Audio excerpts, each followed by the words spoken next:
നമുക്കൊരു കഥ കേട്ടാലോ? പ്രശസ്ത എഴുത്തുകാരൻ പൗലോ കൊയ്ലോയുടെ എണ്ണ നിറച്ച കരണ്ടി എന്ന കഥയാണ് ഞാൻ നിങ്ങളോട് പറയുവാൻ പോകുന്നത്.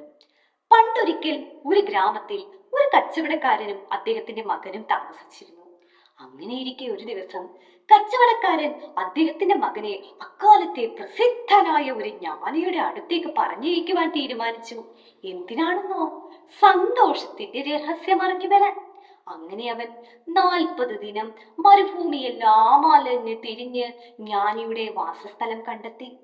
ഒരു വലിയ കുന്നിന്റെ മുകളിൽ അതിമനോഹരമായ ഒരു കൊട്ടാരം. അവൻ അതിനുള്ളിലേക്ക് പ്രവേശിച്ചു. അവൻ പ്രതീക്ഷിച്ചതുപോലെ ഒന്നും ആയിരുന്നില്ല അവിടെ. അവിടെ ആകെ തിക്കും തിരക്കുമായിരുന്നു. എല്ലാവരും ഉത്സവലഹരിയിലായിരുന്നു. ഒരു ഭാഗത്ത് കച്ചവടക്കാർ, ഒരു ഭാഗത്ത് ഗാനമേളക്കാർ, ഒരു ഭാഗത്ത് ഭക്ഷണ വിഭവങ്ങൾ. അങ്ങനെ ആകെ തിരക്ക്. കുറേ സമയങ്ങൾക്ക് ശേഷം അവൻ ആ കാഴ്ച കണ്ടു.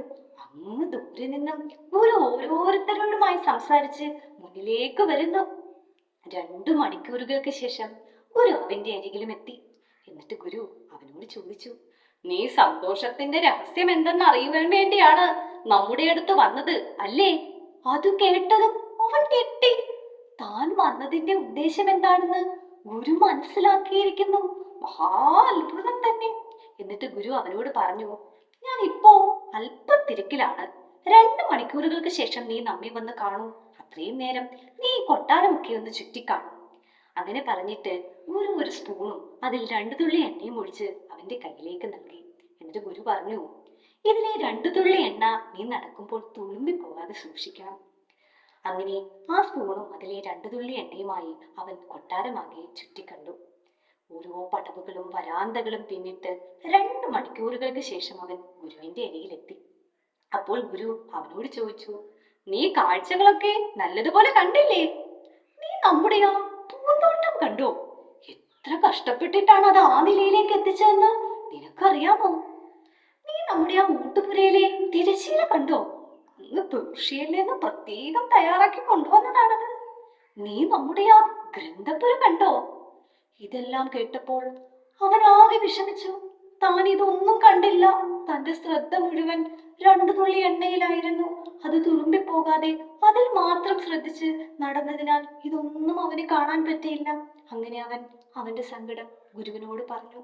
ഗുരു അപ്പോൾ പറഞ്ഞു, സങ്കടപ്പെടേണ്ട, നീ ഒരിക്കൽ കൂടി കൊട്ടാരമൊക്കെ ഒന്ന് ചുറ്റി കണ്ടിട്ട് വരൂ.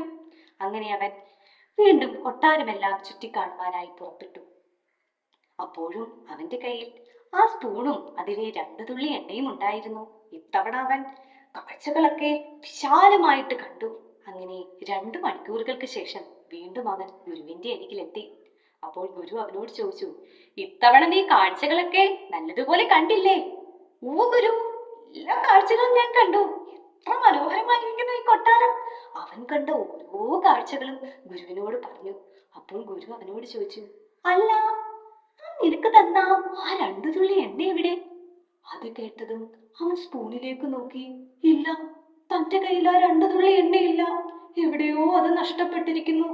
അപ്പോൾ ഗുരു അവനോട് പറഞ്ഞു, സങ്കടപ്പെടേണ്ട കുട്ടി, നീ മനസ്സിലാക്കേണ്ട ഒരു കാര്യമുണ്ട്. നമ്മുടെ ജീവിതത്തിൽ സുഖങ്ങളും പുത്തൻ കാഴ്ചകളും അനുഭവങ്ങളും ഒക്കെ ഉണ്ടാകും. അപ്പോഴും നമ്മുടെ കയ്യിലുള്ള ആ സ്പൂണും അതിലെ 2 തുള്ളി എണ്ണയും ഒരിക്കലും നഷ്ടപ്പെടുത്തരുത്.